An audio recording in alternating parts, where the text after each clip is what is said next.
try to fly.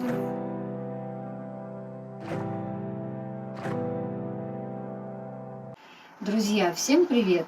Рада приветствовать вас на своем канале. У меня сегодня для вас небольшое коротенькое видео, в котором будет очень много полезной информации. Мои подписчики часто сталкиваются с такой проблемой, как получение подростка в мхе, и не знают, ну что же с ним надо делать. И у меня как раз сейчас есть два хороших образца, на которых я хочу вас научить, что же надо и как надо обращаться с подростком, который вы только что получили. Ну что ж, друзья, приступим. Значит, получила я вот такой замечательный сорт филиппинец, вот с таким красивым крапом, в размере 2,5. Как вы уже заметили, когда вы получаете подростка, мох у него очень сильно пересушен. Он настолько пересушен, что даже хрустит, как пересохшее сено. И листики у таких орхидеек немножко потеряли свою упругость, и ушки, вот видите, даже видно, прям повисли и поникли. В таком случае орхидею нельзя поливать обильно. Ее надо отпаивать постепенно и давать возможность корням впитывать влагу небольшими порциями. Для этого вы должны давать орхидее водички примерно столовую ложку каждые 3 часа. У меня вот есть вот такая спринцовочка, и я вот смотрите, что сейчас делаю. Я беру и совсем немножко смачиваю мох и даю теперь этой влаге постепенно распределиться. Вот здесь вот сейчас немножечко еще долью. То есть вы по кругу распределяете, ну, столовую-2 ложки по кругу и даете орхидее вот так теперь постоять часа 3. Через 3 часа вы опять берете свою орхидейку и наливаете примерно столовую ложечку по кругу. Мох у вас при этом должен быть еле влажным, потому что он достаточно сильно спрессован. И если вы нальете много воды, то здесь будет много влаги и создастся болото для корешков, чего нам допускать нельзя. Поэтому вот таких подходов вы должны сделать через каждые 3 часа где-то 3 раза. Вот, и поставить орхидейку в максимально светлое место, которое у вас есть на окошке, либо под лампу. Но при этом не забывайте обработать свою орхидейку от вредителей. Я это уже вчера сделала. Этот подросток был получен мной вчера. Я вчера обработала как от клеща, так и от всех остальных видов грызущих, сосущих листики. Итак, подведем итоги вышесказанному. Когда вы получили подростка в очень сухом состоянии, вы должны дать влагу постепенно. То есть каждые 3 часа по столовой ложке, максимум по 2, каждые 3 часа где-то 3 раза. Потому что, как я уже сказала, корешочки были долго в сухом состоянии, и резко большое количество воды они просто не способны принять, и у них начинаются не совсем правильные процессы. Вот. И чтобы не было большего стресса для орхидеи, потому что она и так при пересылке получает стресс, мы даем постепенно пить водичку и адаптироваться к новым условиям. Не забываем обрабатывать от вредителей и ставим в максимально светлое место, а лучше с досветкой до 15 часов. Тогда ваше растение не заметит этой пересылки, и адаптация пройдет максимально комфортно. Но теперь ваша орхидея стоит 2 недели на адаптации. И что же делать с ней дальше? Задаете вопросы вы мне. Дальше у нас вступает в роль вот этот красавчик. Это сорт очень красивый и мной давно желанный. Это японский сорт Хатуюки называется. Цветет нежным облачком беленькими небольшими цветочками. Кому интересно и кто не знает, не знаком с этим сортом, вы прогуглите. Застрял у меня стаканчик в моем красивом кашпо. Вот я его достала. Вот этот Хатуюки, вот так сорт называется, видите, я получила весной 2020 года или в начале лета, примерно так. Но у меня совершенно я не находила в течение лета времени его пересадить. И вот так вот он у меня в этом же горшочке и простоял благополучно все лето. Нарастил уже достаточное количество. Это уже 3-й лист, который нарастит у меня. Уже даже такой, видите, крепкий малыш стал. Вот. Но в зиму я все же не хочу оставлять орхидею в сильно спрессованном мхе. И теперь я покажу вам, что надо делать и как надо делать для того, чтобы дождаться весенней все же пересадки, потому что я предпочитаю все пересадки делать в весенне-летний период, и в зиму растения, все свои растения не пересаживать. Вот, так, как я сказала, ваш подросточек вот 2 недели постоял на адаптации, привык к новым условиям. Вот, и теперь мы можем сделать некоторую манипуляцию. Сейчас я вам покажу. Прежде чем достать орхидею из горшочка, мы увлажняем мох, потому что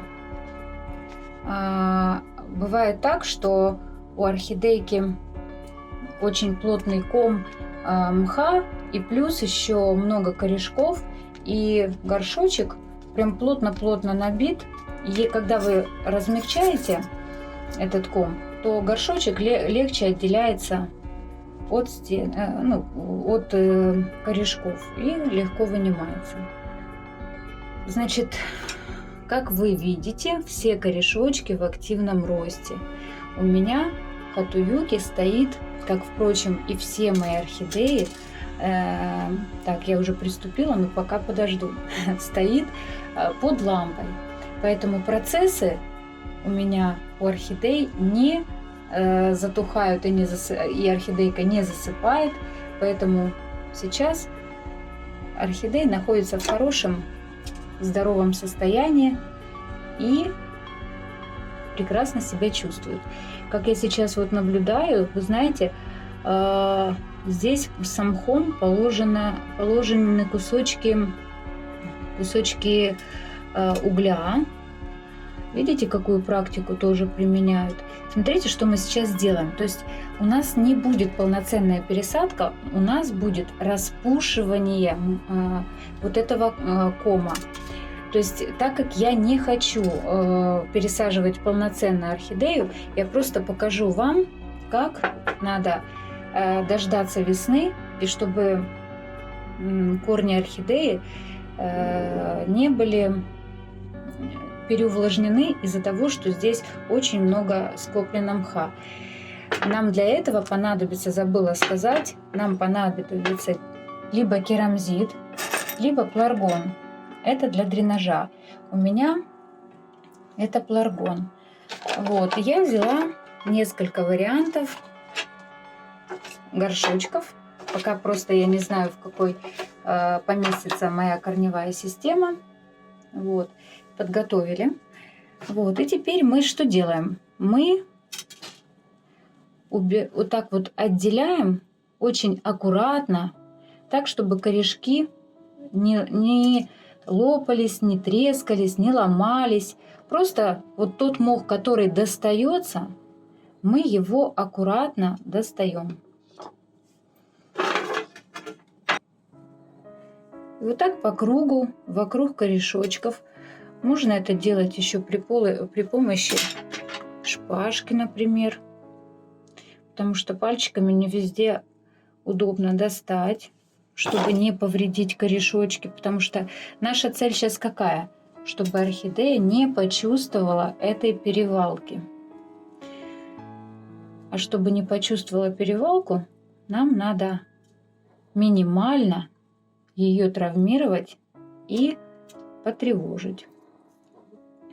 Значит, вот так аккуратно мы это делаем. Видите? Здесь очень сильно спрессован, прям вот набит битком этот мох. Зимние условия все же, во всяком случае у меня, ну и у многих, я думаю, с повышенной влажностью, потому что у меня на балконе влажность в зимний период меньше 65% не бывает. Отопительного прибора на балконе у меня нет. Такого постоянного. Иногда я, если на улице совсем холодно, я дотапливаю здесь, но постоянно здесь отопительный прибор не работает, и влажность хорошая. У многих отопление тоже не совсем уж шибко хорошее, поэтому и влажность тоже у многих высокая. Значит, смотрите, видите, я сейчас вот этот мох, я делаю все аккуратно, поэтому может получается не очень быстро. Вот, ну потерпите немножко, потому что хочу максимально правильно научить вас, как это делать. Вот сейчас уже осталось одно место, вот здесь в этом вот у шейки, как раз где еще ком достаточно плотный. Сейчас я его распушу. Вот смотрите, вот этот мох я не трогаю. Вот он здесь пушистый. Видите, я не трогаю никакие корешки, ничего не режу, ничего не отрываю, не отделяю. То есть это мы на сегодняшний день не делаем. Сейчас я вот здесь тоже немножко палочкой вот так подпушу. Вот. Видите, корешки как были в том положении, так и остаются. Вот этот мох, который у меня остается, я его не трогаю. Вот этот мох, который я отделила, я распушиваю. Я не добавляю новый мох, никакие новые компоненты для пересадки. Ничего не меняю. Не меняю. То есть цель какая? Не поменять условия, в которых она жила, для того, чтобы она не поняла, что произошла пересадка. Так, теперь мне надо, значит, распушили мох. Теперь надо понять, в какой горшочек я ее посажу. Значит, смотрю, корневая система в 9 у меня хорошо помещается. Но мне же надо еще положить дренаж, поэтому мы сейчас... Так. Ну что ж, выбор сделан. Я буду сажать его вот в этот горшочек. Так, для этого я сейчас на дно насыплю небольшое количество дренажа. Я это делаю абсолютно всегда. В любой посадке я делаю дренаж. Теперь мы берем этот же мох, в котором она росла, кладем немножечко на дно и помещаем нашу орхидейку аккуратненько, не запихиваем, а ставим нежными движениями. И теперь Сейчас я все лишнее уберу.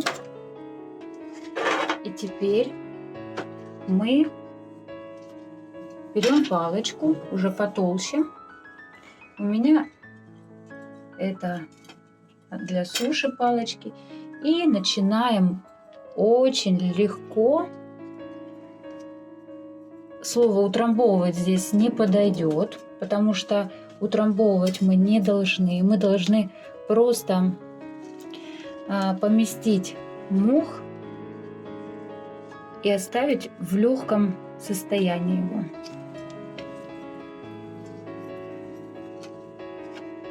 Вот, смотрите, вот так вот мы кладем по кругу и очень легко палочкой туда его пропихиваем. Не забываем, что я часто об этом говорю, но все же сейчас тоже упомяну, что орхидеи это у нас эпифитные растения, которые привыкли к циркуляции воздуха у корней. Воздух у них, так как они у нас висят на деревьях, на коре деревьев, на камешках, и вокруг них постоянно циркулирует воздух. Это генетически заложено у них, чтобы приток воздуха был у корней. Поэтому, когда вы садите орхидеи в любую посадку, у вас никогда не должно быть вот такого, знаете, сбитого состояния. Вот должны быть кармашки, в которые будет поступать воздух, и корешкам будет комфортно.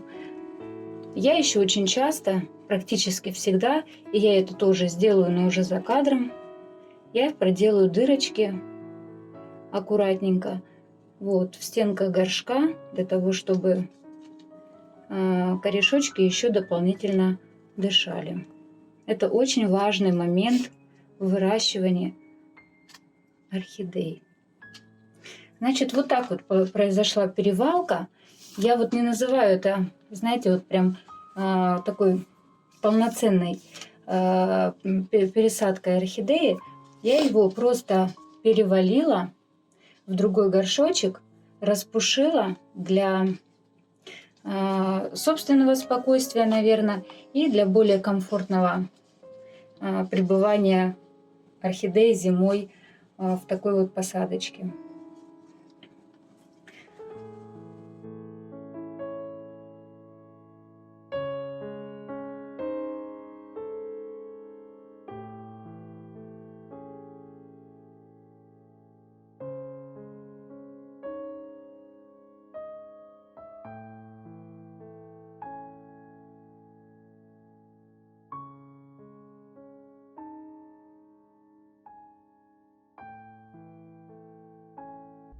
Ну что ж, дорогие мои, сегодня мы с вами научились, как правильно поливать орхидею, которую мы получили в пересушенном состоянии, и как организовать перевалку растения до весны для того, чтобы корневой системе было достаточно комфортно зимой.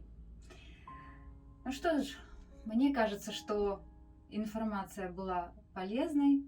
Кому было интересно, ставьте лайки, подписывайтесь на мой канал, и я обещаю, что будет очень много интересного и полезного. Всем до встречи и пока!